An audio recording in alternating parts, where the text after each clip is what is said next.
আসসালামু আলাইকুম। যারা হচ্ছে এখন আছে রিসেন্টলি হচ্ছে বিভিন্ন ভর্তি পরীক্ষা হচ্ছে এক্সাম দেবে, দেখা গেছে বিভিন্ন ইউনিভার্সিটিতে, মেডিকেল বা এগ্রিকালচার ইউনিভার্সিটি, ইঞ্জিনিয়ারিং ইউনিভার্সিটিগুলোতে, তাদের জন্য হচ্ছে একটা অনেক সুন্দর একটা টেকনিক আমি হচ্ছে বলে দিই, যেটা হচ্ছে এই খুব অল্প সময়ের ভিতরে অনেক বেশি ইফেক্টিভ হবে এবং অনেক বেশি ভালো করা সম্ভব। অনেকে আছে যে জিপিএ 5 নাই, বা হচ্ছে এসএসসিতে জিপিএ আছে, এইচএসসিতে জিপিএ নাই, বা এইচএসসিতে আছে এসএসসিতে নাই, এগুলো নিয়ে অনেক টেনশন করে। আসলে করোনার পরবর্তীতে হচ্ছে বিশ্ববিদ্যালয় ভর্তি পরীক্ষাগুলোতে মানে এই জিপিএ মার্ক তেমন একটা কোনো প্রভাবই ফেলে না আসলে। যে ঢাকা ইউনিভার্সিটি জাস্ট 20 মার্কই, সরি 20 মার্ক জিপিএর উপরে ধরে, এইটা হচ্ছে খুব তেমন একটা বেশি ডিফারেন্স হয় না। কারো হয়তো 18 থাকে, 19 থাকে, 20 থাকে, আমার নিজের হয়তো মেবি 18-র মতো ছিল। সো আমার এ প্লাস ছিল না যদিও এসএসসিতে। সো এইটা হচ্ছে বেশি একটা প্রভাব ফেলে না আসলে। এখন বর্তমানে হচ্ছে যে যুগ, এখন হচ্ছে অ্যাডমিশন সময়টা হচ্ছে তোমার অনেক বেশি ভালোভাবে করতে হবে বেসিক্যালি।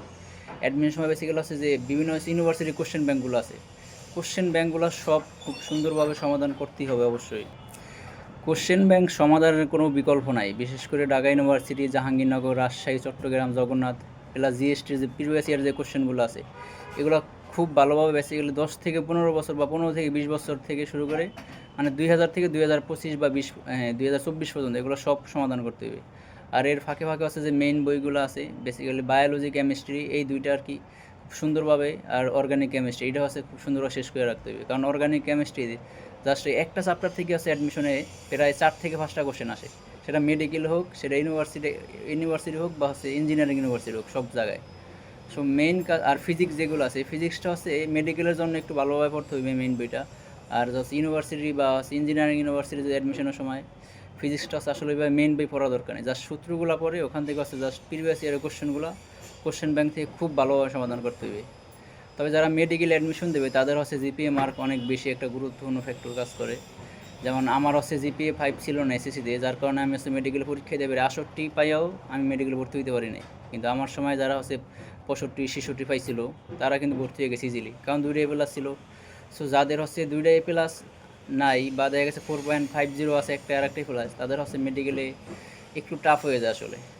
সো আমি তাদেরকে হচ্ছে প্রিফার করবো যে তোমরা ইউনিভার্সিটির জন্য প্রিপারেশনটা নাও, সেটা হোক ঢাকা ইউনিভার্সিটি, রাজশাহী, চট্টগ্রাম, জাহাঙ্গীরনগর, যে কোনো একটা জন্য। তবে যে ইউনিভার্সিটি তুমি প্রিপারেশন নেয় কোনো, ওই ইউনিভার্সিটির প্রিপারেশন নেওয়ার আগে তোমার হচ্ছে ওই ইউনিভার্সিটির যে 10-15 বছর কোশ্চেনগুলো খুব সুন্দরভাবে পড়তে হবে। দেন তুমি হচ্ছে ওখান থেকে টপিক টপিক হচ্ছে আইসোলেশন করে বা সিলেক্ট করে ওই জিনিসগুলো হচ্ছে বই থেকে ভালোভাবে শেষ করবা। সো 1 নাম্বার কাজ হচ্ছে previous year question bank must, must একদম মাস্ট। সে তুমি যেখানে পরীক্ষা দাও প্রত্যেকটা ইউনিভার্সিটির কোশ্চেন ব্যাংক প্লাস হচ্ছে এই মেডিকেলের কোশ্চেন ব্যাংক, এগুলো পড়তে হবে, ডেন্টালের, এভাবে আগাইতে থাও। আর জিপিএ আসলে 4 পয়েন্ট থাক বা 4.50 থাক বা যাই থাক, তুমি জাস্ট হচ্ছে চিন্তা করবো যে তুমি হচ্ছে অ্যাপ্লিকেশন করা তোমার হচ্ছে ক্যাপাবল কিনা, বা অ্যাপ্লিকেশন করতে পারো কিনা। যদি দেখো তুমি অ্যাপ্লিকেশন করতে পারতেছো, তাইলেই হবে, ঠিক আছে। আচ্ছা ঠিক আছে, একটু সমস্যা হচ্ছে, সরি। সো অ্যাপ্লিকেশনে যদি যোগ্যতা থাকে, তারপর হচ্ছে এখন হচ্ছে জাস্ট মানে অ্যাডমিশন টেস্টে যে ভালো স্কোর করে সেই চান্স পায় আসলে। সো ওই জিপিএর 2-1 মার্কের জন্য তেমন একটা কেউ হচ্ছে মানে বেঁচে থাকে না, বা চান্স মিসও যেমন হয় না। তো সবার জন্য শুভকামনা।